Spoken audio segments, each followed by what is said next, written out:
Thank you.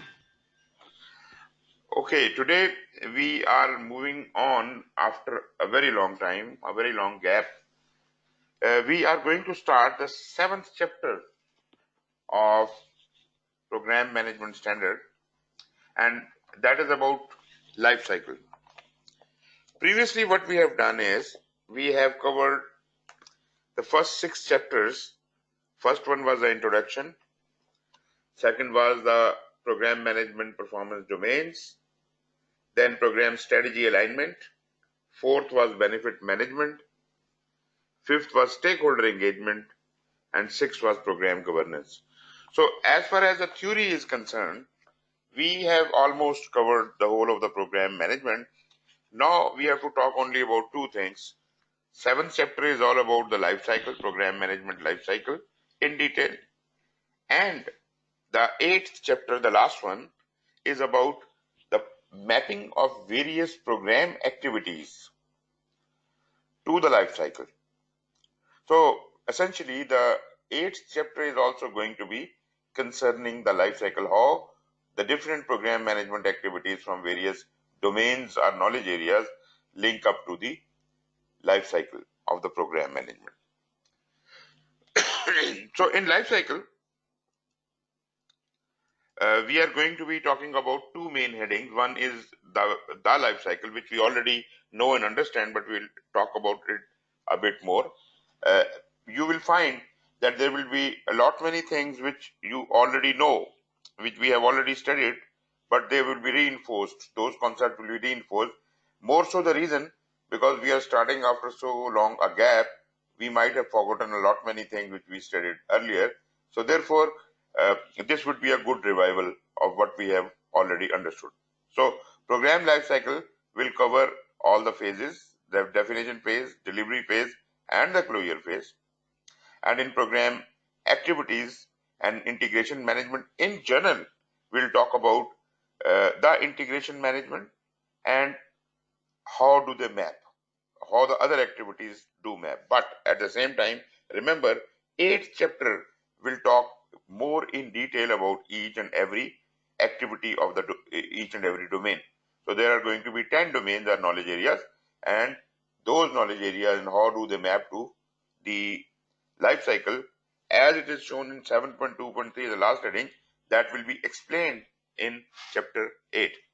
So with that, we will be finishing this course.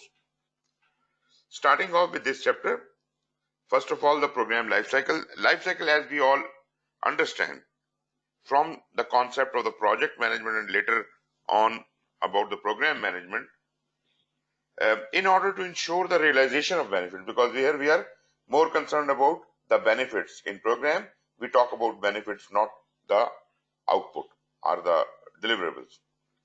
So to ensure the realization of the benefits, programs provide the necessary alignment of the organizational strategic goals and objectives with the individual components. So all of the components within the program must be strategically aligned with the goals and objectives of the organization. That is exactly what we have studied already. So these components may include, like, there could be projects, there could be sub-programs or any other components, program-related activities that are necessary to achieve the specific goals and objectives. And that would include the program activities, the activities which we carry out to establish the infrastructure, to get the reporting, to do the benefit management, delivery management. All those such like activities are also called the program activities. So these components are included within the program, the projects, sub-programs, and other program-related activities. Since programs by nature involve a certain level of uncertainty, as you might remember the discussion we had, that programs have got a longer span, maybe spread over decades. So the uncertainty in programs is much higher. Change, the need for change is more. It is more complex, and interdependency among various components is more complex. Programs being more complex and uncertain in nature, they need to have more, generic kind of phases. These phases of program are not like the project management life cycle, which was preferably sequential in nature. Here you will see that these discrete phases, which may sometimes overlap, constitute the program life cycle. You will see a lot of overlap in the program management life cycle.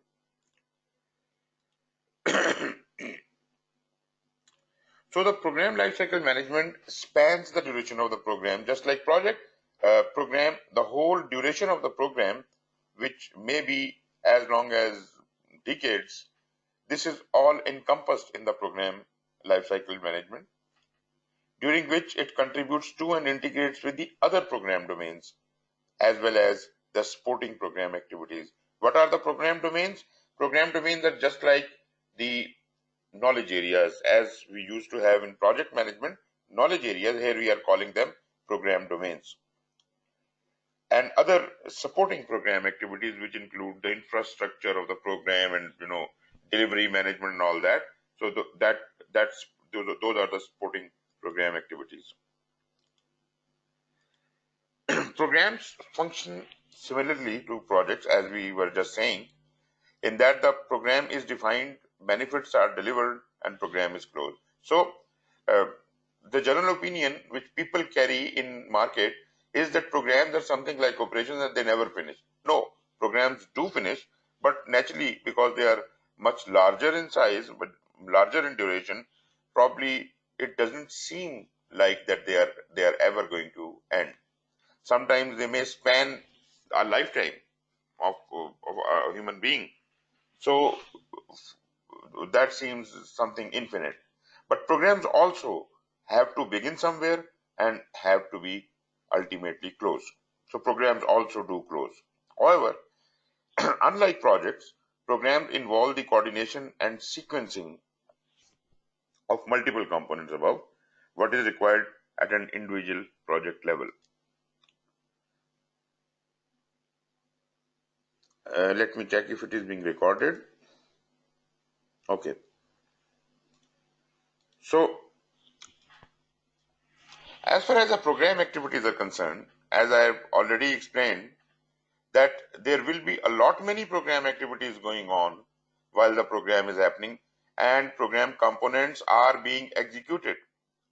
The activities executed within the program lifecycle are dependent on the specific type of program and typically begin before funding is approved or when the program manager is assigned.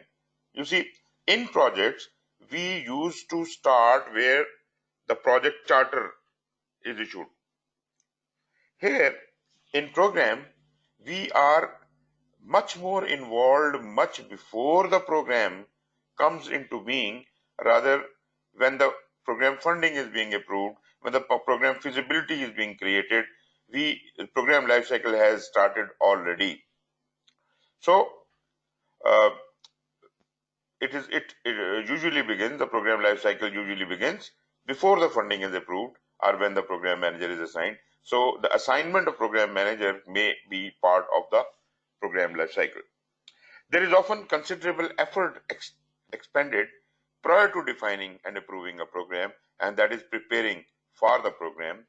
This would be covered in the very first phase of program management. So you have already studied section 3 to 6, chapter 3 to chapter 6, and we have discussed in detail the program alignment, program governance, and all those issues, and we are amply aware about those things. During program delivery, the individual components are physically authorized, they are properly planned, executed, and the benefits are delivered out of those components to the program. And then program, as you already understand, unifies those benefits and converts them into the program benefit delivery. Program closure is then approved when all the benefits have been delivered which were expected from the program. Program closure is then approved by the program steering committee when the desired benefits or program objectives have been realized, or the steering committee has determined that the program should be terminated. That could be also a reason if a program is unable to deliver those benefits, then ultimately it may be decided to terminate the program. So that could also be end of a program. Reasons for early termination may be a change in organizational strategy with which the program is no longer aligned, or an assessment that the planned benefits may no longer be achievable.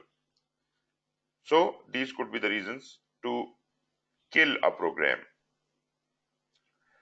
Program lifecycle, as we are discussing, programs often span long durations, multiple years or decades. Regardless of duration, all programs follow a similar trajectory, and if we can somehow generalize the stages the program goes through, then we end up with these three phases: program definition phase, program delivery phase, and program closure phase. And as we very conveniently can understand that the preparation of the program, the business case and discussion and all those things, approvals and funding, this all would form part of the program definition. Then program delivery would include the execution of each one of those program components and their benefit being realized and all that. And when all the benefits have been delivered, the steering committee will close. The closure phase will include all the activities of ascertaining the achievement of those benefits and ultimately closing down the program. In the definition phase, it consists the program activities conducted to authorize the program and develop the program roadmap. So the authorization of the program and the general outline roadmap, it is required to achieve expected results. As part of program definition, the program business case, program charter, both of these things are formulated, and once they are approved, the program management plan is also prepared.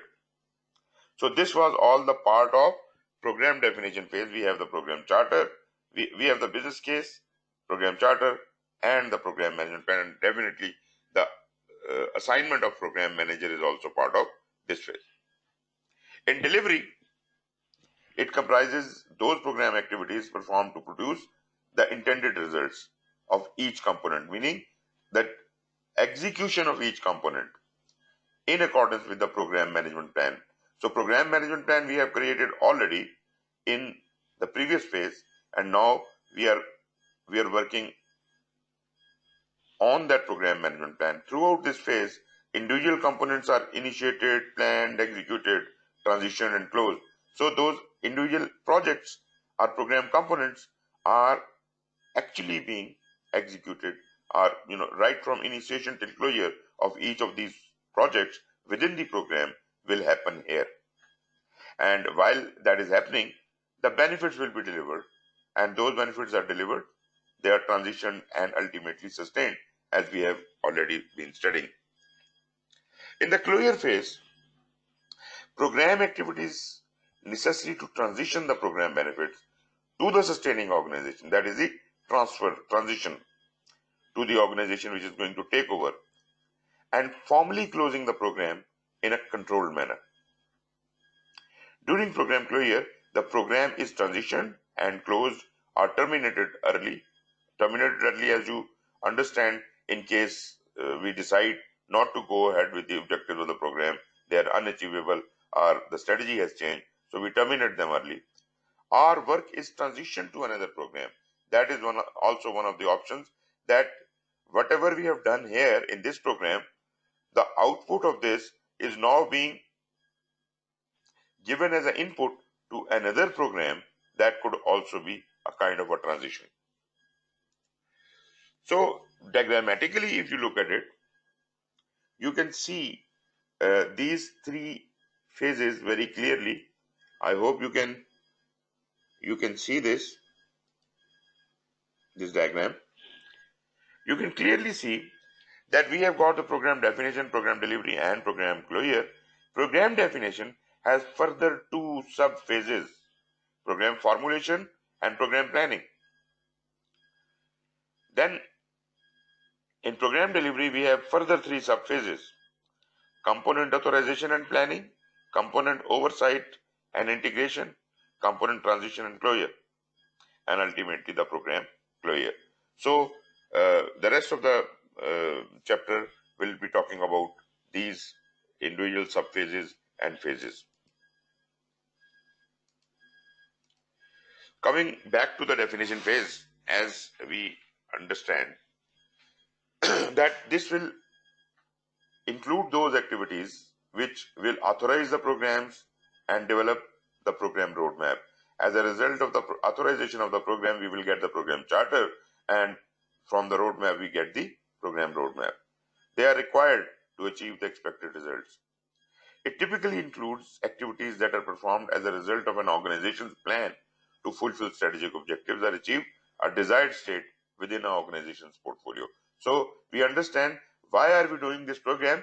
Naturally, to fulfill certain organizational strategy objectives, and that is exactly what we have planned this program for. So we are authorizing this program for that specific purpose, and ultimately program roadmap and the charter will be developed.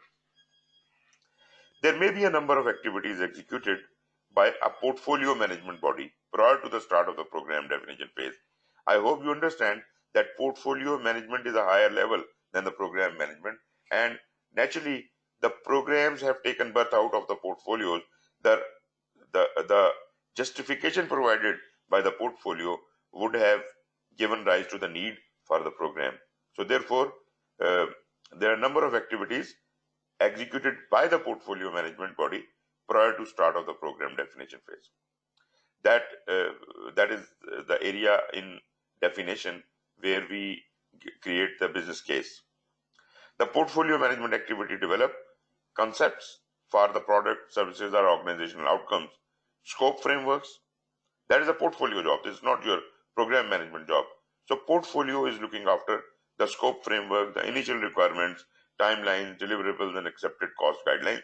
So these are being provided to you by the portfolio manager, and remaining within those guidelines, you are going to define your program. The primary purpose of program definition phase is to progressively elaborate the goals and objectives to be addressed by the program. So the basic concept of progressive elaboration continues from the project, what we studied in project management. It continues to program, and it is more emphasized here because program has more uncertainty. It has longer duration. So progressive elaboration of the goals and objectives will be addressed, and over the period of time while the program is going on, the progressive elaboration may result in refined goals and objectives. Then it defines expected program outcomes and benefits, and specifically we are here talking about what are we going to transition, what are the outcomes and benefits we are going to transition to the receiving organization, and ultimately seeking approval for the program. That would be your permission to continue. Program definition generally falls into two distinct overlapping subphases, as I already shown you on the diagram. First is program formulation, and the other is the program planning. And naturally, program planning will give us the program management plan, and formulation is giving us the charter and the roadmap. Program manager is selected and assigned during the program formulation. Coming over to the business case, program formulation involves the development of the program business case, which states the overall expected benefits to be addressed by the program in support of the strategic initiative. So whatever the portfolio had given you, the reason to start the program or the indication that this program should be started, you are going to justify that in this business case. So you will look at the overall expected benefits and you will justify it according to the strategic initiatives. Program sponsor. During this subphase of formulation, the sponsoring organization also assigns the program sponsor to oversee and govern the program. Remember, no matter what it is a project or a program, every project and every program must have a sponsor.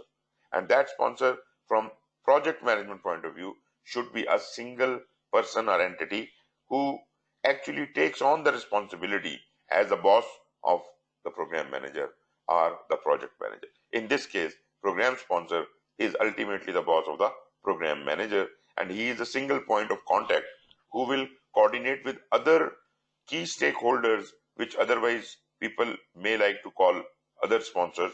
But basically, these are the program manager is the one who will coordinate with them. And by the way, the people who are the key stakeholders are already sitting in the steering committee of the program management. So all the decisions are going to be approved by them. So program sponsor is going to be a link between the program steering committee and the program manager. Sponsors' key responsibilities include securing financing for the program. Naturally, we did talk about the funding, that how the funding is to be procured, that is to be planned, and not only that, but sponsor is then going to be responsible for securing that financing for the program and selecting the program manager. Naturally, this is the most important job for the program sponsor, to select a program manager who is then made responsible for conducting and managing the program. In other words, I would say he is responsible for day-to-day working of the program. Program sponsor is not responsible for day-to-day working, because this is the micromanagement. Program sponsor works at a macro level. Program manager works at the micro level, and selection of program manager is most important from the program sponsor's point of view if this program has to be done. Coming over to the program manager, assignment of the program manager and the definition of his or her role, responsibilities, and organizational interfaces should be performed as early as possible. If you involve the program manager earlier, he would be available in the business case development, in the charter development, all those things, and therefore he would be more instrumental. Later you bring him on board, it is not good for the health of the program. So this individual, the program manager, effectively guides the program formulation activity. So he actually is now available for doing and helping in the program formulation activities, and then he facilitates the development of the required outputs. Whatever artifacts are to be created out of this phase of formulation, that is guided by the program manager. To demonstrate how the program will deliver the desired organizational benefits, the sponsor, the sponsoring organization, and the program manager has to work very closely. They do not have to work in isolation. Initiate studies and estimate of scope, resources, and cost. Develop an initial risk assessment and develop a program charter and a roadmap. These are the activities they have to perform mutually. This cannot be done only by the program manager. Program manager has to be in touch with the sponsor as well as the sponsoring organization all the time. Studies of scope, resources, and costs are also performed to assess the organization's ability to deliver the program. And it is not going to be the detailed study. This is the kind of a study which we do for the feasibility study or for creating a business case. So at that level, high level scope, resource, and cost are performed. And this is why we perform them to assess the organization's ability to deliver, whether this program can really be instrumental, it can deliver the benefits which are expected out of it.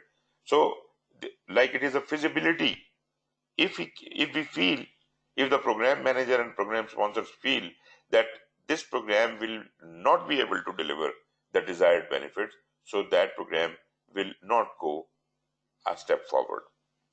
At this time, the candidate program, we are calling it a candidate program because this program is not really certain that we are going to go with this program or not. So this is a candidate program, is compared with other organizational initiatives to determine the priority of the program under consideration. And you understand that prioritization is the job of portfolio. So it reassesses the priority of this program as it was given by the portfolio, whether this really stands at the same priority or not, and whether it should be started or not. This information serves as critical input into the creation of the business case. If it is not developed by the portfolio management function, as I just said, prioritization is the function of the portfolio management. First, we do it, this prioritization. Number one is to confirm what the portfolio management function has done. And if there is no portfolio management function, then this becomes the responsibility of this program management body, program manager, and the sponsor to decide on the priority, whether this is suitable to be is suitable for creating the business case or not. Any questions so far?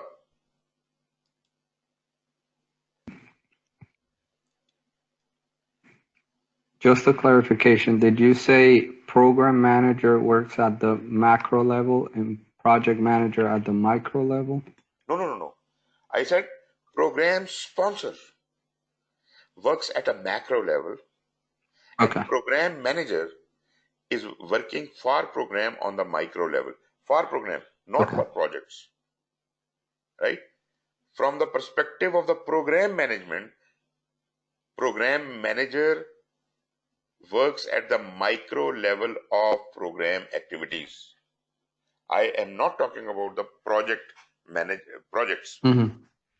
As far as the projects are concerned, respective project managers are responsible for day-to-day working. So the micro level of the project management is handled by the project manager. Micro level of the program management is handled by the program manager. I hope you understand this point. Because program manager is the sponsor for all the components, program components, which include the projects. So as far as the projects are concerned, program manager is taking care of its components and projects at macro level. I hope you understand this point now. Yes, I do. So exactly the same role which we used to have in project management. Sponsor is macro level and the manager is the micro level. Any other question? No, not right now. Okay. As far as the timing is concerned, we were talking about the business case. When the business case was developed, prior to the program formulation, it is revised and updated accordingly. So this is again kind of a progressive elaboration thing, that if the business case already exists, we are looking at it, we are revising it, we are updating it. This is again the responsibility of the program manager. Additionally, an initial risk assessment is conducted to analyze threats and opportunities, again at a higher level. Naturally, program is a very complex thing and you can't really look into all the risks right from the beginning. So a very initial kind of risk assessment, generic risk assessment for the whole program could be done in the beginning.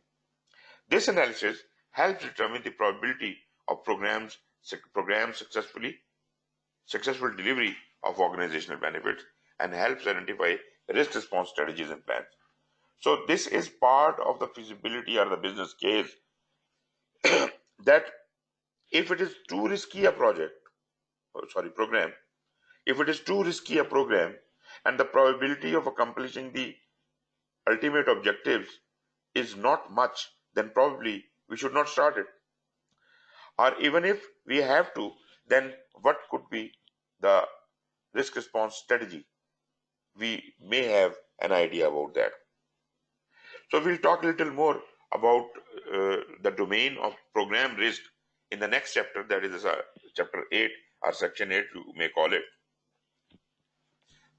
Once the business case is done, then there is an assurance that this program is to be done. This is approved. This program will have to be, put into execution. Then is the time when we create the program charter. But as you understand, program business case must have been done before the program charter can be created. Business case must have been approved as if the program charter can be issued. Now, preparing the program charter, this program charter serves as a primary document that is reviewed by the program steering committee. So, approving authority is a steering committee, program steering committee to decide if the program will be authorized or not. So, even here, if they decide that program charter is not approved, then program will not go any further. Approval of the charter formally authorizes the commencement of the program. So as in case of the project, we understand the charter authorizes the project. Here, the program charter authorizes the commencement of the program. It provides the program manager with the authority to apply organizational resources to program activities and connects the program to the organization's ongoing work and strategic priorities. These are the three things which are authorized through this charter. If the program is not authorized, this information should be recorded and captured in a lessons learned repository as if it can be used for initiation of future programs. So program charter, authorization of the program charter is necessary to move ahead to the next phase. What all should be included in the program charter? We are not exactly talking about a template or a format, but these are some of the content suggested by PMI to be included in your program charter, and that is naturally the justification for the program. What is the vision? Why are we going ahead with it? What are the strategic alignments? What are the benefits we are expecting out of it? What is the scope of this program? What are the benefit? What is the benefit strategy? How you are going to realize those benefits? What is your strategy for prioritization for meeting those benefits? Any assumptions and constraints? What are going to be the components of this program? As I say, this may not be the exact number of components or the exact plan, because this is just a charter. Charter does not give you a detailed plan, but naturally, generally, we can assume what components are going to be included in this program. High-level risks and issues, a generic kind of a timeline, how this program will go on, resources needed, stakeholder considerations, and program governance. I hope we have already studied the stakeholder considerations and program governance in the last two chapters. So this is just a kind of a guideline. Whenever you're preparing your charter, you can go through, you can consider these headings to be included. But as I said earlier, this is not exactly a template. You may add more headings. You may not have some of these headings in your program charter, but this is a general guideline. As far as the justification is concerned, it should explain why is the program important and what does it achieve. The vision is what is the end state and how will it benefit the organization. Strategic alignment is what are the key strategic drivers and the program's relationship to the organizational strategic objectives and any other ongoing strategic initiatives. You see, all three things, the justification, vision, and strategic alignment, hold a different purpose. Justification is talking about why are we doing it? Why? How is it justified? I mean, justification actually is an extract coming out of the business case we created. Business case has provided us this justification, which we have to write here. And what are we going to achieve? Ultimately, that should be included in the vision. Strategic alignment, how this aligns with your organizational objectives. Benefits, there are many benefits out of a program, and they are going to be maybe incremental or all at once in the end of the program. But whatever those benefits are, those benefits have to be defined. Key outcomes required to achieve the program vision and benefits. So these benefits have to be defined generically, naturally, as far as we know at the stage of the chartering. We have to define the scope, what is included within the program and what is considered to be out of scope. Very clearly define what is not within the scope, what is not to be done as a result of this program, which should not be part of this program. This is out of scope. And all those things which are generically coming in scope, these must be included in the scope.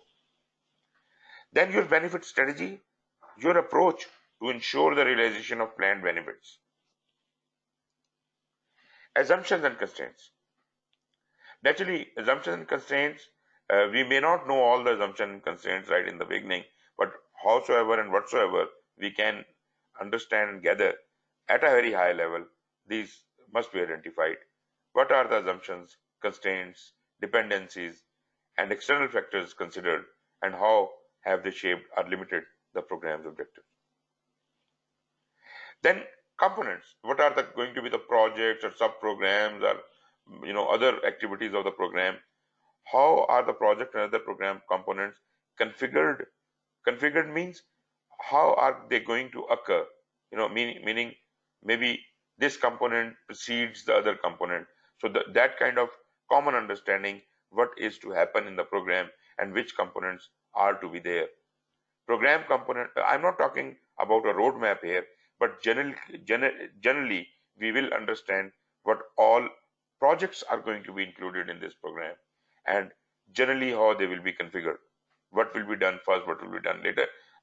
Still, it is not a roadmap. To deliver the program and intended benefits. Then risks and issues. Initial risks and issues identified during the preparation of the program roadmap. Timeline. Total length of the program included all key milestone dates. So again, this is a very generic kind of a timeline, and naturally it may evolve progressively over the life of the program, because program is of a longer duration. Resources needed. What are the estimated program costs? So again, this is just an estimate. This is not the final version. Estimated program cost and resources needed in terms of the staff, training, travel, etc., etc. All of that is included here. Stakeholder considerations. Who are the key stakeholders? Who are the most important stakeholders? And what is the initial strategy to engage them? This information contributes to the development of a communication management plan. So here we are considering two things. One is how to engage different stakeholders and then how to communicate with them. So this becomes the basis for that. Therefore, this is also very important. Program governance, as we have already studied, what is recommended governance structure to manage, control, and support the program? So the governance structure is going to come out of the organization. What are the recommended governance structures to guide and oversee the program components, including reporting requirements? What authority does the program manager possess? This information is updated in the program governance plan. So we have already studied the governance and we created the governance plan there. So this is going to, whatever we do here is going to be updated into the program governance plan. The output of program formulation may continue to be updated throughout the program definition phase as business results are measured and the planned outcomes become more defined. As I was saying, it is a progressive elaboration kind of a thing. We have a very vague idea of how the things will actually occur. And program is of a very long duration.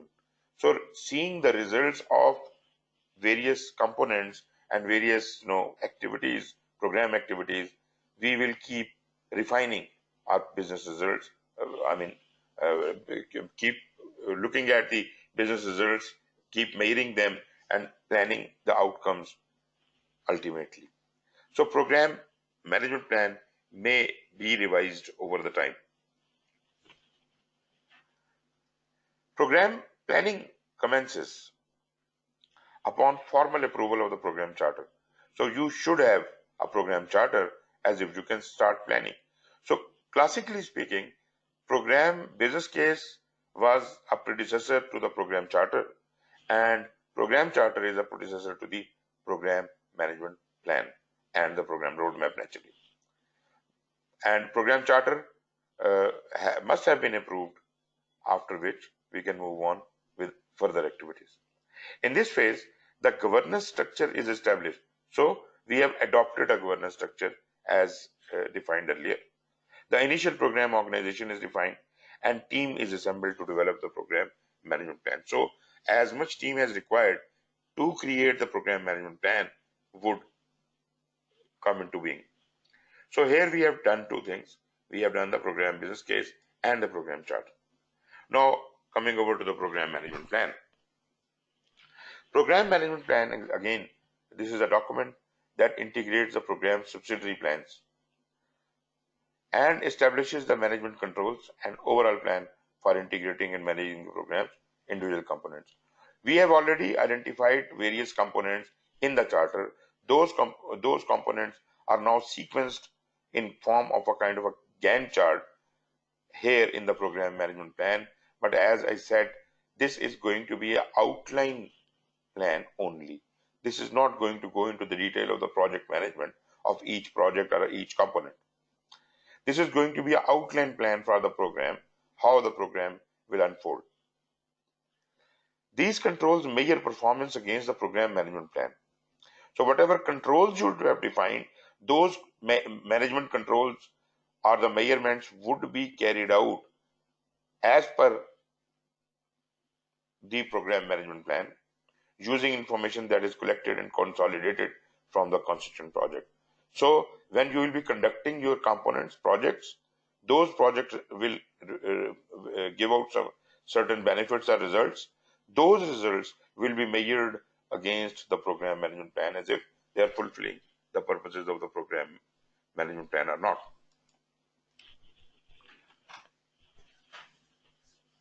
In program planning, that the main purpose, this is the next subphase after formulation. Program planning, here we create the program management plan. The main purpose is to ensure program is continually aligned with the strategic priorities of the organization in order to deliver the expected benefits. The program management plan is developed based on the organization's strategic plan, business case, program charter, roadmap, and any other output from the program formulation. So whatever we have done during the formulation, that is our input to the program planning subphase. So what is program planning subphase? That is part of the very first phase of the program, and the first subphase was formulation, and the second is planning. So here we are creating the program management plan. So this plan is a key output created during the program planning and may be combined into one plan or multiple plans that include the following subsidiary document. What all is included in your program management plan? Slightly different from what the project management plan is. Here we have a business benefit management plan. We have a stakeholder engagement plan. We have a governance plan. We have a change management plan.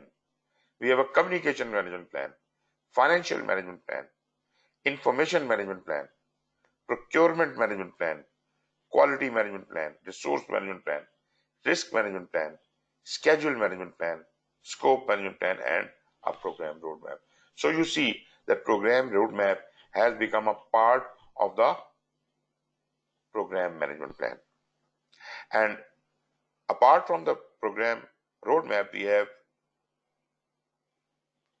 13 other plans. New things we have seen which are differing from the project management.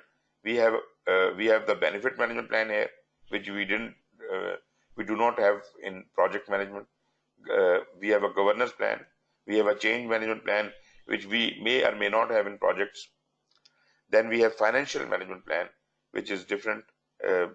In project we used to have cost management plan. Then we have got information management plan, which is different from the communication management plan.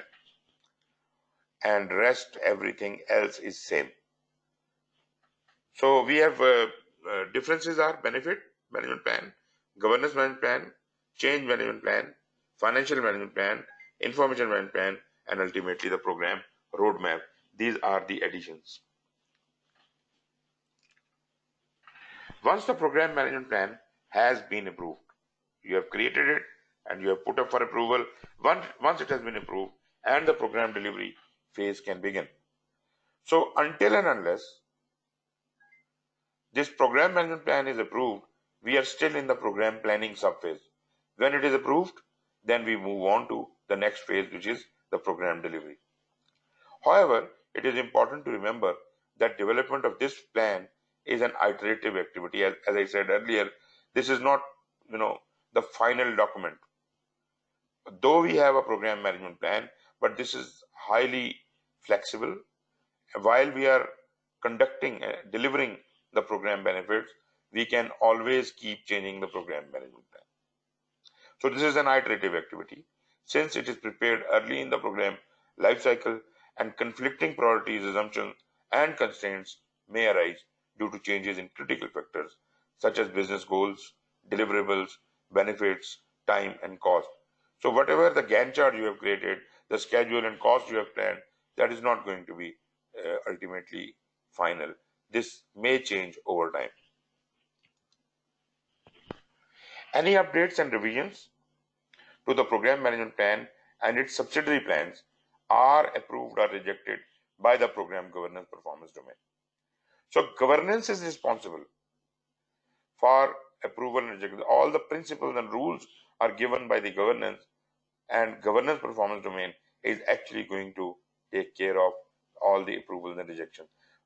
You cannot change anything in the program management plan until and unless it is according to the governance plan. Program delivery phase begins after the program management plan is reviewed and formally approved. Programs are typically authorized by a program steering committee.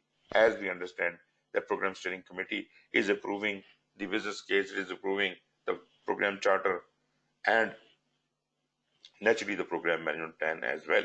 And once we are delivering the benefits of the program, they will also be looked at by the program steering committee.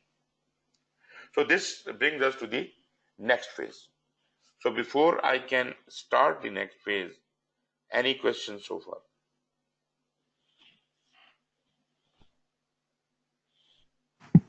Nothing yet. Okay. I hope everything is clear. Program delivery phase. Here we come across various program activities. What are the program activities? Basically, program activities are all the activities which are to be managed by the program manager. I mean, coordinating amongst various components. So program manager must have his own small little team who will look after the coordination and integration of all of the components of the program. The component execution would be the responsibility of the respective project manager. But how the results from those components or projects are being unified, how the benefits are being unified, and how the reporting and control and measurement all is done at the program level, these all are the program activities. So the program delivery phase includes the program activities performed to produce the intended results of each component in accordance with the program management plan. So it will ensure that everything what is happening in the program is according to the program management plan, and if something is not in accordance with the program management plan, then probably a change request has to be moved. It has to be properly approved as if the program management plan can be amended by under the rules of the program governance by the steering committee naturally. This phase is considered iterative instead of linear. So we will keep doing things in iterations, and it is not one after the other. It is not a sequential kind of a thing, as the capabilities produced by each component are integrated into the overall program. So whenever a component is executed, is completed, we will see how it has impacted the program, and we can refine the program accordingly. We can change the program management plan accordingly and move ahead with the further delivery. This will facilitate delivery of the intended program benefits.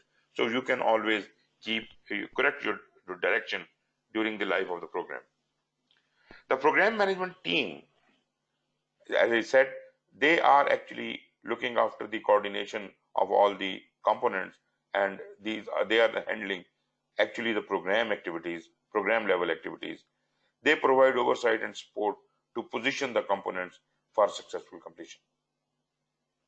So they are having an eye on all the components. They are providing guideline, but at the same time they do not interfere with the working of the component.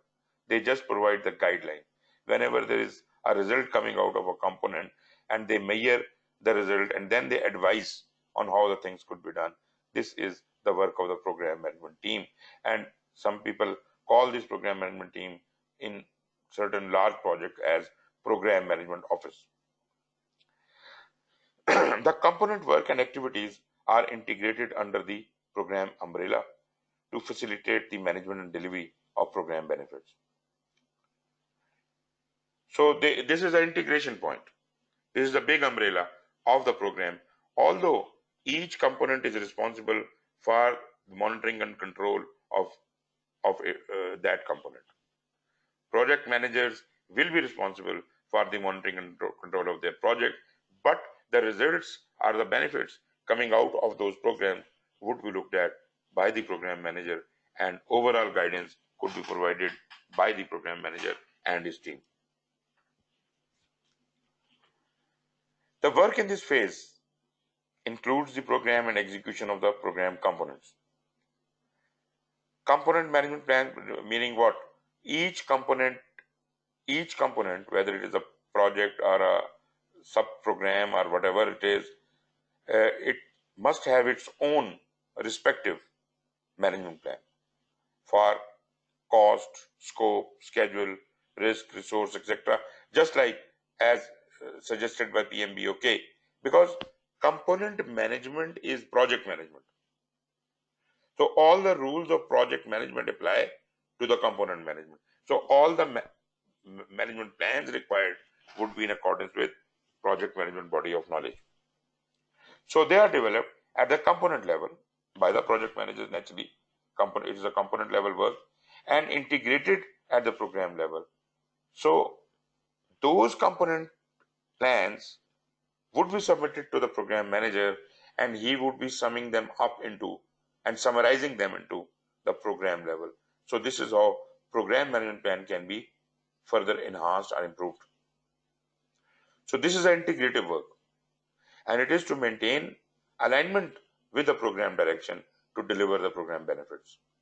So from top, program governance is guiding towards the program benefits and how those program benefits would be achieved through components. Components are planning for that, and those plans are integrated into the program management plan.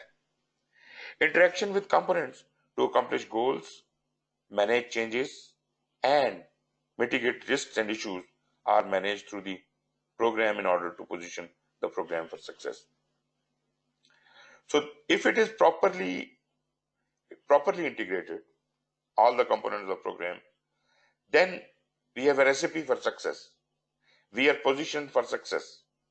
And if we are not, then probably we are having a poor management in program, and program management may not yield the desired results. Programs, as we said earlier, they have got significant level of uncertainty, while the program management plan and program roadmap may document the intended direction and benefits of the program. The full suite of program components may not be known in the program definition phase.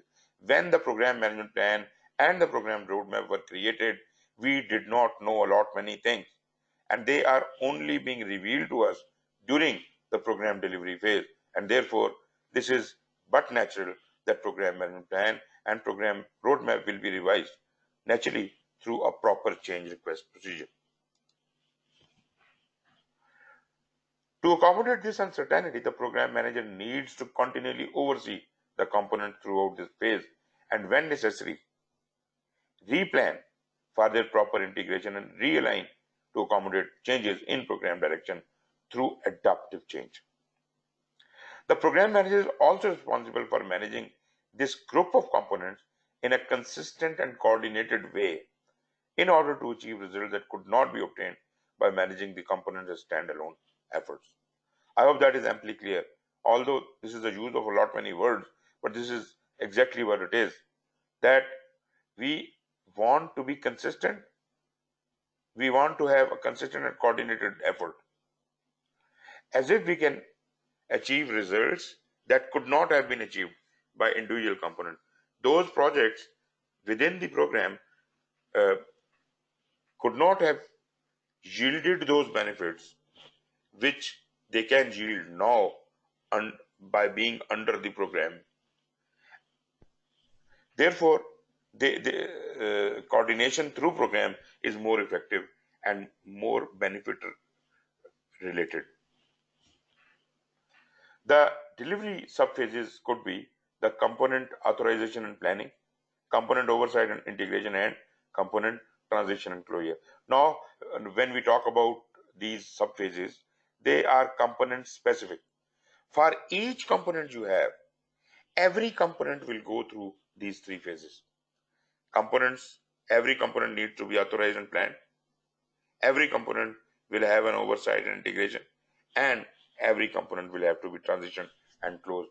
So during the program delivery phase, we will have all of these three subphases repeating continuously throughout. Program delivery ends when the program governance determines that the specific criteria for this phase has been satisfied or a decision is made to terminate the program. There is no other way you can get out of the delivery subphase. Either you meet your objectives or you prove that those objectives cannot be met and the program has to be closed. Only when the closure is imminent, the program delivery phase will end. So program delivery phase will either fulfill its criteria or it should be proven that this program cannot deliver the desired benefit and therefore must be terminated. As far as the component authorization is concerned, component authorization involves the initiation of components based on the organization specific criteria and individual business cases developed for each component. Every component or a project will have its own business case, and that business case is responsibility within the program. This is not something which is coming from the portfolio.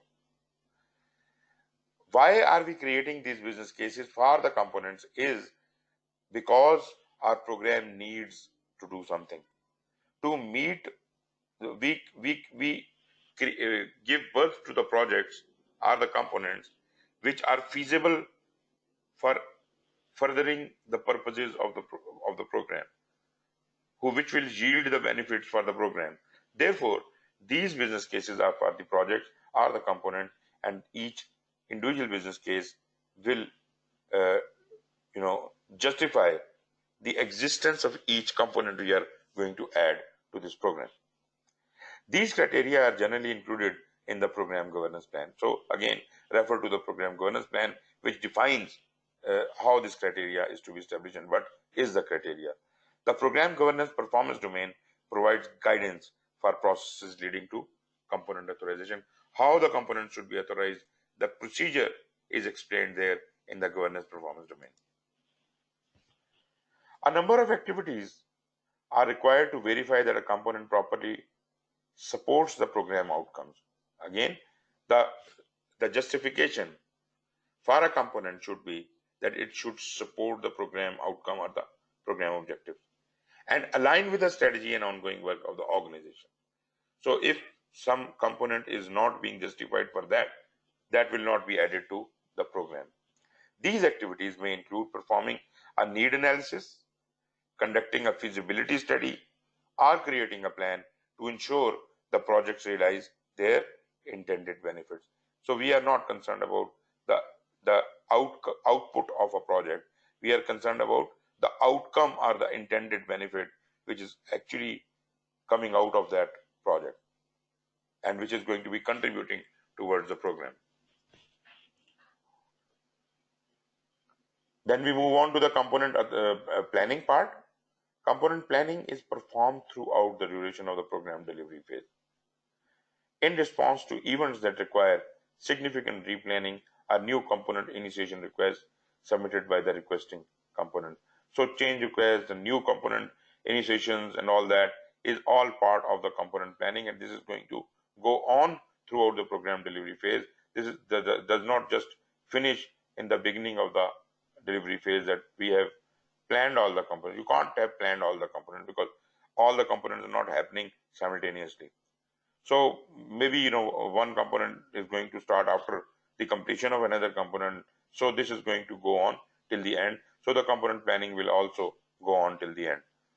Component planning includes the activities needed to integrate the component into the program to position each component for successful execution. These activities involve formalizing the scope of the work to be accomplished by the component. So the scope for each component is explicitly set and identifying the deliverables that will satisfy the program goals and objectives.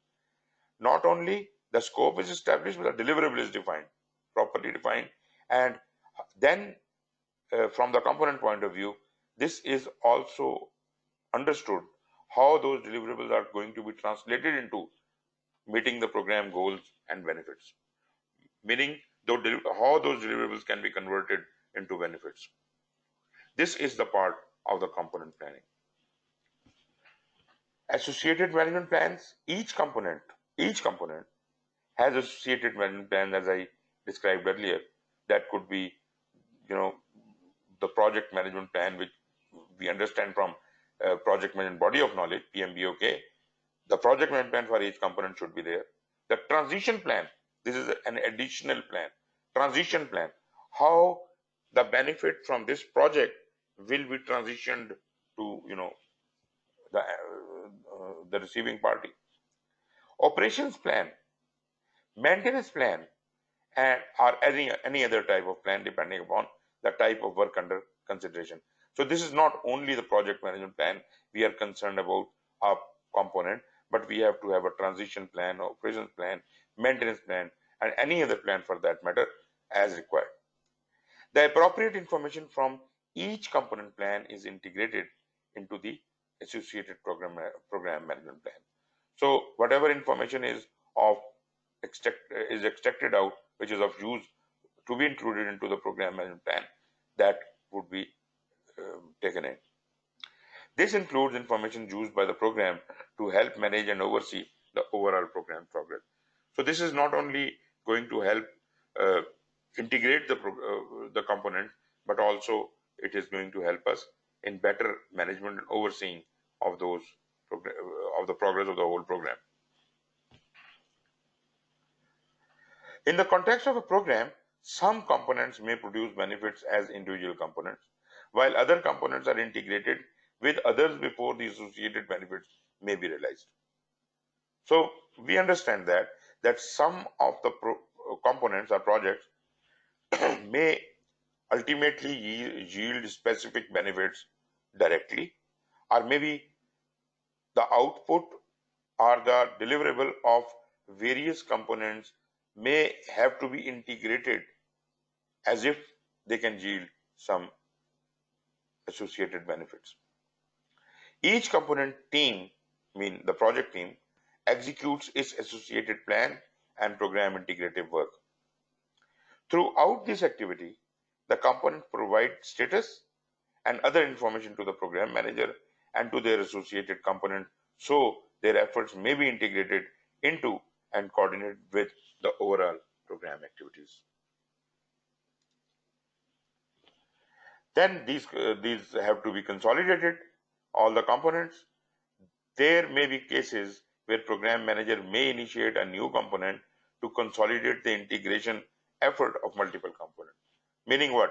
You were doing 10 different projects under the program, and once all those 10 projects have completed and closed, then you start another component, another project to integrate the results of all those 10 projects. So this could be a integrative effort.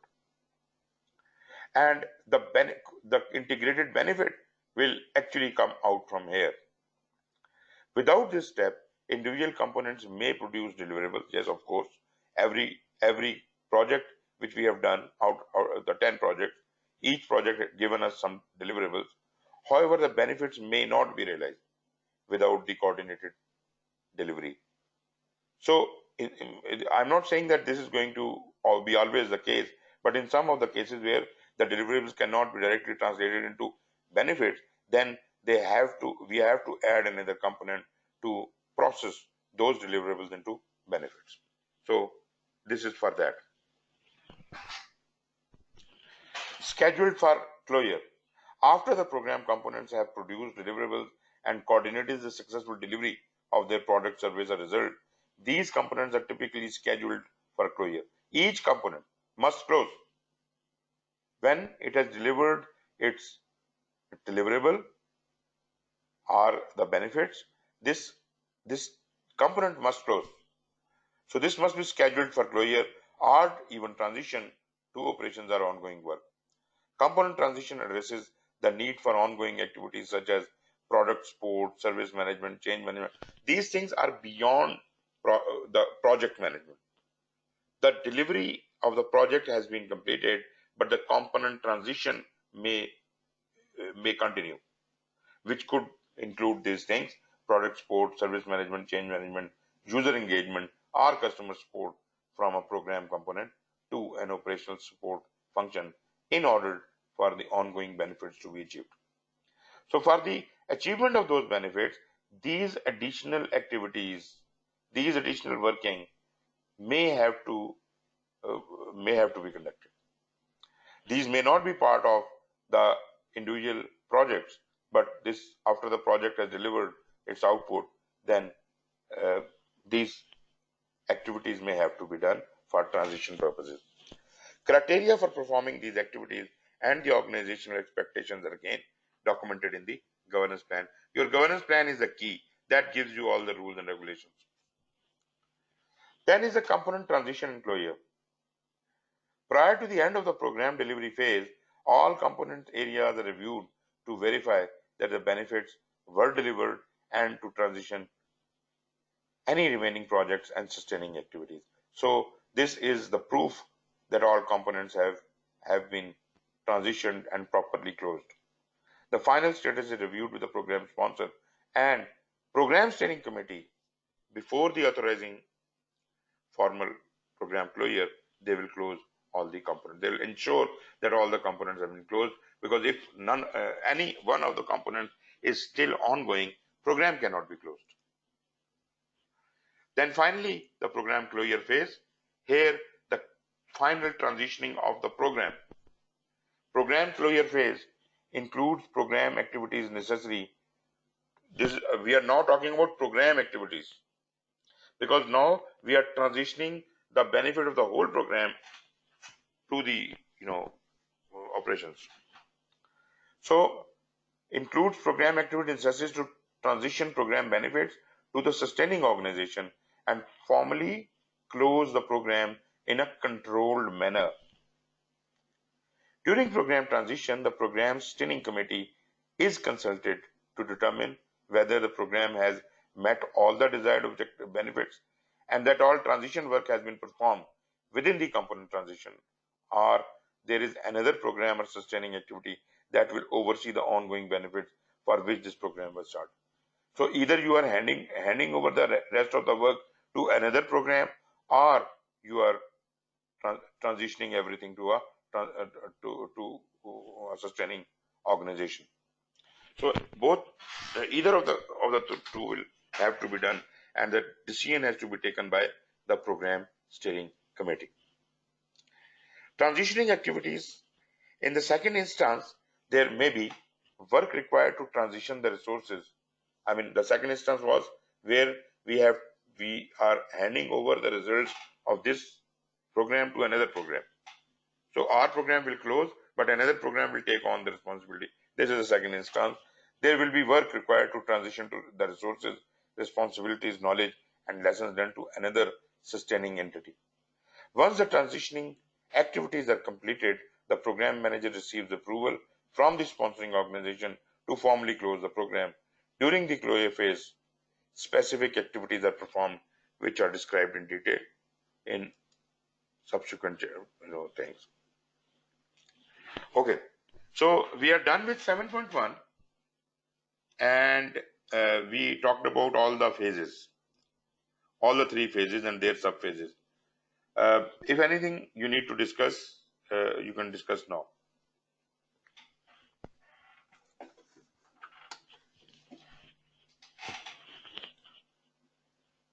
Yes, Julian?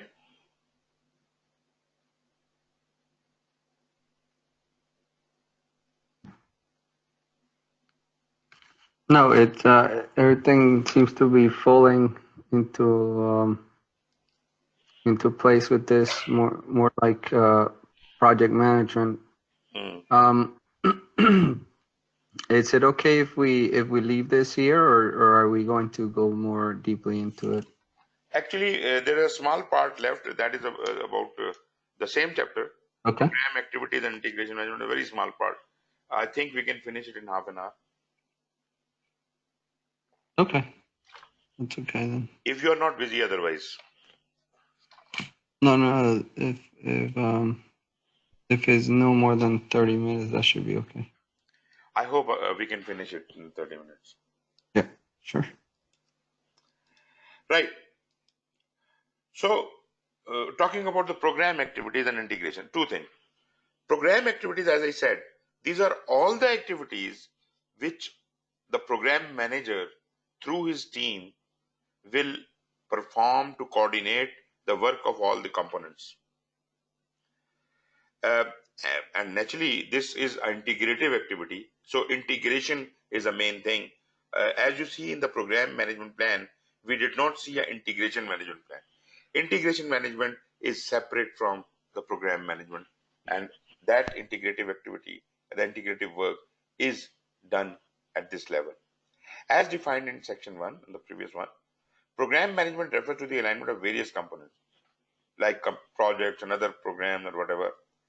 The practices applied during this process are used to optimize and integrate the cost, schedule, and effort of the individual components to gain control and deliver maximum benefits at the program level instead of the component level. So we are more concerned about the program here, not just the component. Component, yes, of course, that is the responsibility of the component manager or the project manager. But we are more concerned about the integrative effect of all those things, the collective utilization of all the components or the projects into the benefits of the program. Program activities and integration management are concerned with collectively utilizing the resources, knowledge, and skills available to effectively deploy multiple components throughout the program lifecycle. Program activities and integration management are more cyclic and iterative in nature, as adjustments may be required based on the actual outcomes and benefits. We have talked about this, that whatever is happening in each component is actually going to impact the program roadmap and the program management plan, and therefore this is a live document and this will keep changing. This process also involves making decisions. Naturally, based on those changes, we are continuously making decisions regarding competing demands and priorities, risks, resource allocations. So this is a very dynamic kind of a work going on at the program management level. You are coordinating the effort of all the components. That may include the changes due to uncertainty and complexity of the program scope. Interdependencies among the components may change. Coordination of work to meet the program objective. So this is a bit more complex than the individual project. All work performed in a program for the purpose of overall program management is collectively known as the program activities. This is how we define the program activities, all the work of the program. Typically, program activities are interdependent and complementary, since the deliverables produced from one particular activity may be necessary to perform another activity. So, program activities must be properly designed and scheduled. The names and descriptions of these activities may appear to be similar to those of the project activities, but please do not confuse them with the project activities. Program activities are integrative in nature, whereas project activities are uh, specific to that project. Although the names of the activities sometimes may look alike, but program activities are different than the project activities. However, their content, scope, and complexity are different. For example, project risk management activities focus on risks to the project execution and success, while program risk management incorporates escalated project risks from the projects or the program risks at the program level, and also monitor interdependencies that affect multiple component projects. So the scope will be different. Project risk management is not the program risk management. it's not exactly the same. Project risk management has a very lower scope, less scope, whereas program risk management, the names may appear very similar, like project risk management and program risk management, but the scope of both are very different. The process and tools used in project level activities like the components, as I have been saying time and again, that would be in accordance with the PMBOK. As far as the components are concerned, the projects are concerned, PMBOK guide applies. Whereas on program activities, this standard for program management applies. Corresponding program activities encompass a greater number of inputs and typically broader scope. As I said, the scope is enhanced. Let me move on. It is important to note that program activities directly support the individual component to ensure the component activities help achieve the program objectives. The deliverables created at the project level that directly contribute to the program benefits and milestones achieved are monitored at the program level by the program manager to ensure consistency with the overall program strategy. So what does it mean? That if any benefit is directly coming out of a project, normally project deliver output, deliverable. But if a benefit is directly coming out of a project or a component, program manager will monitor that. As if, why? To ensure consistency with the overall program strategy. We have talked about this scenario where the projects are directly delivering benefit, and also the other scenario where the projects were not directly delivering the benefits, and maybe their benefits of 2-3 projects may have to be consolidated. The deliverables may have to be consolidated from 2-3 projects to convert them into benefits. So these can be the two different cases. But if a project or component is delivering a benefit, then it is the program manager's responsibility to ensure this consistency with the overall program strategy. Management of component level activities is still handled by the project manager. Component level activities are not to be dealt with by the program manager or his program management team, but it will remain the responsibility of the project manager. Program integration management is a core activity that occurs across the entire program lifecycle.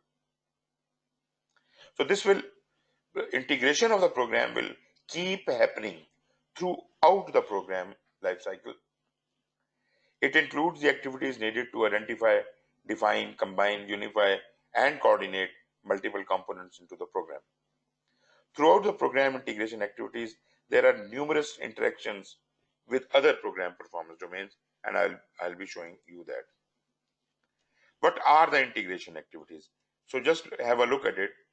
Program infrastructure development, program delivery management, program performance monitoring and controlling, benefit sustainment and program transition, and program closeout, and each of them is explained further in this chapter. So what do we have? You see, all of these activities are the integration activities, which are the program activities, program infrastructure development, program delivery management, and so on and so forth. These are required at the program level alone. As far as the infrastructure is concerned, program infrastructure development is performed to investigate, assess, and plan the support structure that will assist the program in achieving the goals. How the program is structured, the infrastructure of the program is designed, what components has to be added and what all. This activity is initiated in the program definition phase and may be repeated again at any time during the program life cycle in order to update or modify the infrastructure. Primary purpose of program infrastructure development is twofold. Number one, it establishes both the management and technical resources of the program and its components. Number two, this infrastructure refers to both personnel and to program specific tools, facilities, and finances used to manage the program. Although the program manager is assigned during the program definition, The program management core team is designated as part of establishing the program infrastructure. After program manager has been taken on board, this program management team will be mobilized and they will be helpful in establishing the program infrastructure. This is part of the formulation. Core team members may not necessarily be assigned full-time to the program. However, these key stakeholders are instrumental in determining and developing the program infrastructure requirements. So these people, this is a small team, this is a program team which is established during the formulation, and they think of how the infrastructure is going to be organized. PMO is maybe as I referred earlier, for many programs the program management office is a core part of the program infrastructure. So if you create a program management office within your program, that would actually be the basis of the infrastructure, and that would then be able to look after all the happenings. It supports the management and coordination of the program and component work. The PMO also establishes consistent policy standard and training for programs in the organization. Then we can also have a PMIS, Project Management Information System. We have been studying a lot even in PMBOK. A PMIS consists of tools used to collect, integrate, and communicate information critical to the effective management of one or more organizational programs.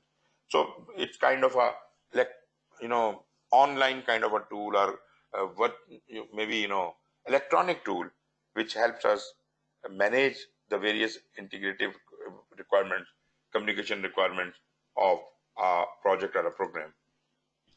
So this might include a software tool, documents, data, knowledge repositories, configuration management tools could be there, change management system. It is all part of PMIS. Risk databases and analysis tools, financial management system, earned value management activities and tools, requirement management activities and tools, other tools and activities. This is just like a complete suite of applications for the management of the program. So this is a management information system, MIS, for the program. I'm not saying that this is something which is already existing. You may have to create in your organization this kind of a PMIS, or maybe you have to buy a software to and customize it according to your needs for running your programs. The resources are separate and distinct from the resources required to manage the individual component. So the program resources we are talking here, we are not talking about the project resources. Project resources will be calculated by the project managers, and naturally that will be part of the overall program estimate, but the resources employed by the program manager for his program activities will also cost something. They have to also be organized and arranged, and therefore the resources and costs are separately calculated for the program activities. The distinguishing factor is that the majority of resources and program costs are managed at the component level, naturally, because more work is done by the component and the project instead of the program. So we sum up all the resources and costs to create a program estimate. Program delivery management includes the management, oversight, integration, and optimization of the program components that will deliver the capabilities and benefits required for the organization to realize value. These activities are performed throughout the program delivery phase and relate to initiation, change, transition, and closure of the program component. Meaning what? Each program component will go through initiation, change, transition, and closure. So they all have to be managed, oversight, integrated, optimized. All the program components have to be managed, and this is how these capabilities are delivered. Then, as you understand, each component will have to be initiated. It is typical the role of the program manager to present a request to initiate a new component or project. This request is evaluated by the program steering committee against the organization's approved selection criteria. Decision is made utilizing the governance function on whether the component should be initiated. Sometimes you redefine priorities. If the component is approved, the program manager may need to redefine the priorities of the existing program components to ensure optimal resource allocation and management of interdependencies, and that should be done only through a proper change request. Component initiation may be delayed or accelerated as defined by the program team and its need. During the course of the program delivery, change requests that fall within the program manager's authority level. I'm not talking about the component level change request. I'm talking about the program level change request, which will affect the program management plan. So program manager's authority level will be approved or rejected to manage performance and any changes to the program management plan. This is how the program management plan is kept updated. As a program component reach the end of their respective life cycle or as planned program level milestones are achieved, program manager collaborates with the customer or sponsor to present a request to close or transition the component. This formal request is sent to, again, the program steering committee for review and approval. So this is a quick summary of what we have already been doing. So component transition happens then. The process of component transition includes making updates to the program roadmap. These updates reflect both go or no-go decisions and approved change requests that affect the high-level milestone scope or timing of major stages scheduled throughout the program. Then comes the monitoring and control activities. These are performed by both program and project level. I hope you remember in the beginning I was talking about that. The micro level of the project or the component is the project manager's work, but program manager is responsible for the program activities. So monitoring and control of the overall program activities is done by the program manager. These activities include collecting, measuring, and disseminating performance information to track progress against the program objectives and assess overall program trends. Again, I would say do not try to micromanage your components. Just manage your program. This monitoring is going to be continuous in nature. It gives the program management team insight into the current health of the program. It is just like a thermometer. You are just taking the health status of your program, how well it is going, and for that you need some little measurements, and they will indicate whether the program is going on the right path or not. And it identifies areas that require special attention, and this is where you advise your component managers or project managers on how to improve their working. Monitoring activities determine if and when controlling activities such as corrective or preventive action are needed to bring the program back in alignment with the strategic priorities. Then you have thresholds authorized by program governance requests to execute corrective or preventive action in addition to adaptive change may be approved at the component or program level. So whatever the level is, proper approvals have to be sought, and you must have a governance mechanism which is to be followed. At program we have got the program governance, and under program governance for each project or component governance would be there as well. When the request exceeds the established program level threshold, the requests are presented to the program steering committee. So program manager has his own authority, but anything which is beyond his authority would be going to the steering committee meeting. Steering committee approves the initiation of every component. It approves the charter, the business case, everything for the program. But small little things which program manager can handle himself is within his threshold. Typical outputs of this ongoing activity include program performance reports and forecasts. Program performance reports include the summary of the progress. Now, program performance report does not mean that you put up all the component performance reports, just put them together. No, this is a summarization of that. This is a smaller report, and it indicates it shows the crux of all the component reports. They describe whether the program's goal will be met and benefits will be successfully delivered according to plan. So here you this is kind of a decision support system. This summary progress is a decision support system which will help us decide whether we will be able to meet our benefits or not. These reports generally provide current status information about what work has been accomplished, especially the milestones and phase gates, what work remains to be completed, what is the earned value, what are the risk issues and changes under consideration.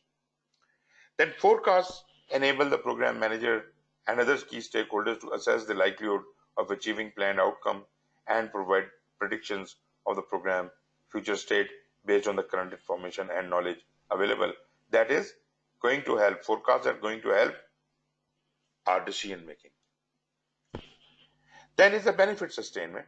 Some program components produce immediate benefits while others require a handover transition. We have talked about it, that some components will give you direct benefits, some will have to be integrated. Benefit sustainment may be achieved through operations, maintenance, new projects, or other initiatives and efforts. This post-program, this activity transcends the scope of the individual program component. So we are no more dealing with the components, since this work is typically performed as the program is closed. After the program is closed, post-program transition may continue.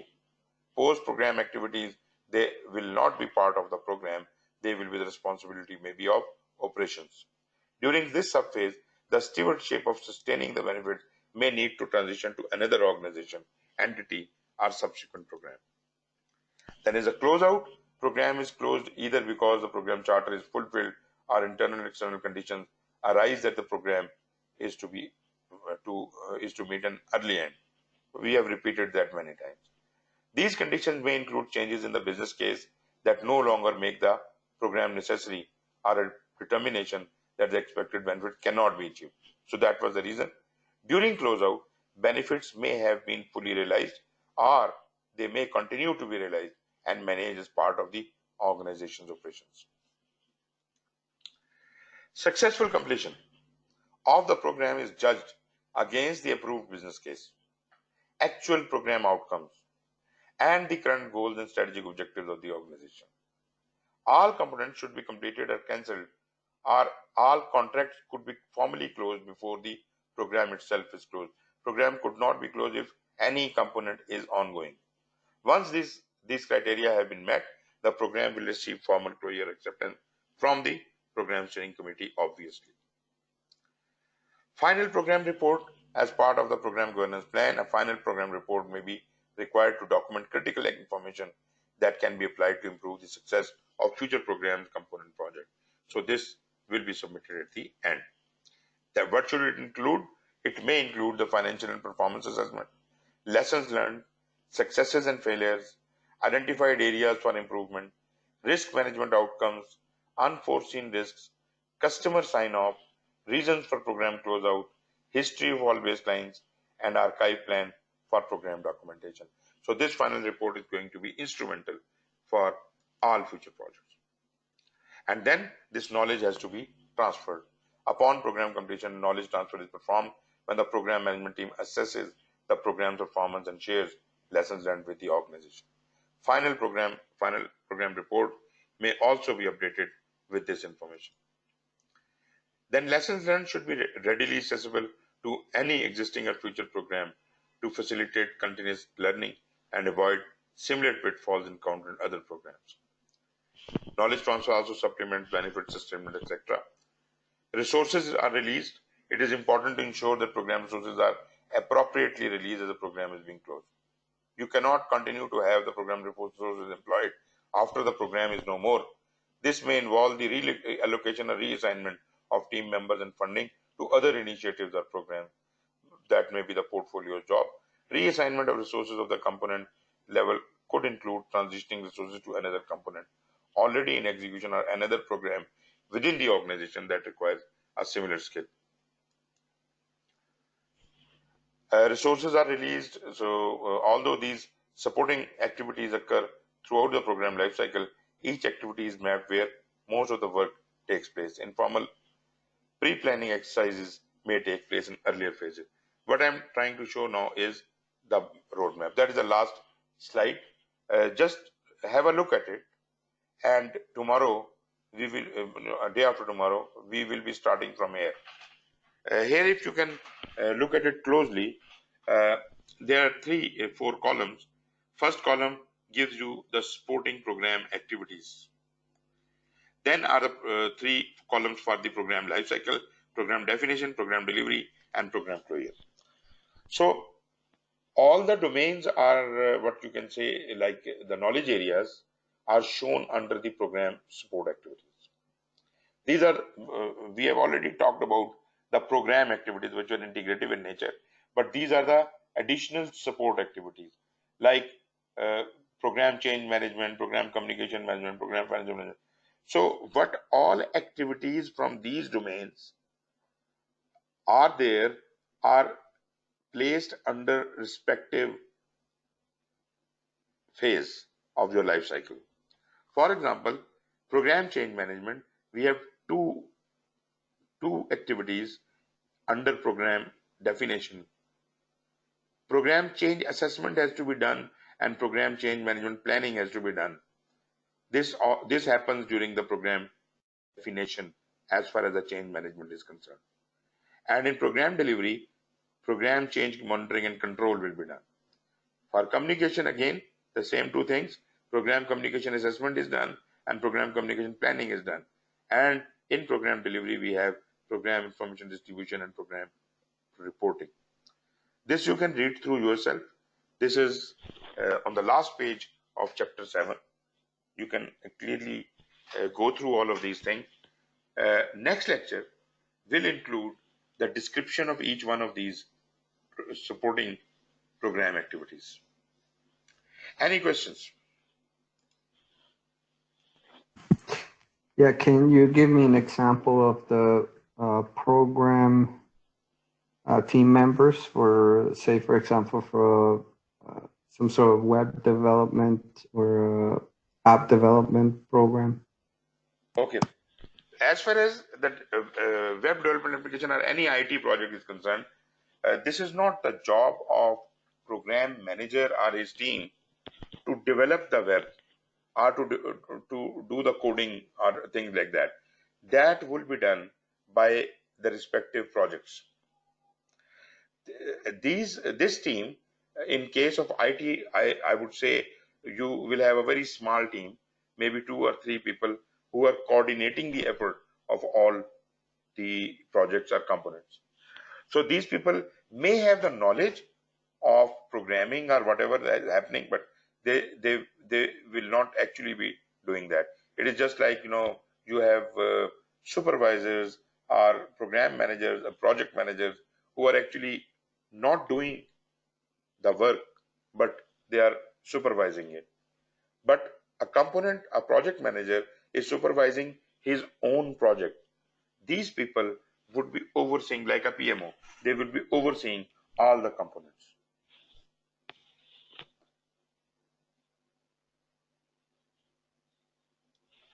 You need to have other resources outlined as well, in addition to people.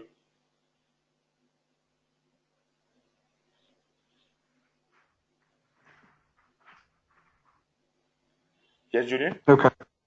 No, I was, you had a slide that said program resources outside of the project, I believe it said. Yes, exactly. Yeah. Okay. You have got 3 components, for example, 3 projects under your program. Each component will have its own resources, right? Each component will have its own resources. But who will integrate all this effort?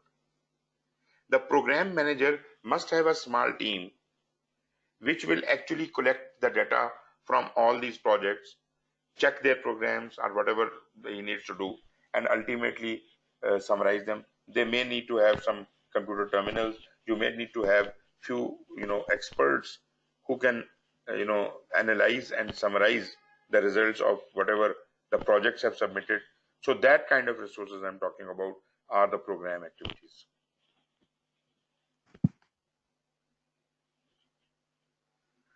Okay. Got it. Any other question? No, not at this time. Okay, I think we should call it a day then. Thank you very much for joining me Yeah. after a very, very long time. And I hope that we meet day after tomorrow again. Okay, will do. Thank you very much for your time. Take care. Have a good one.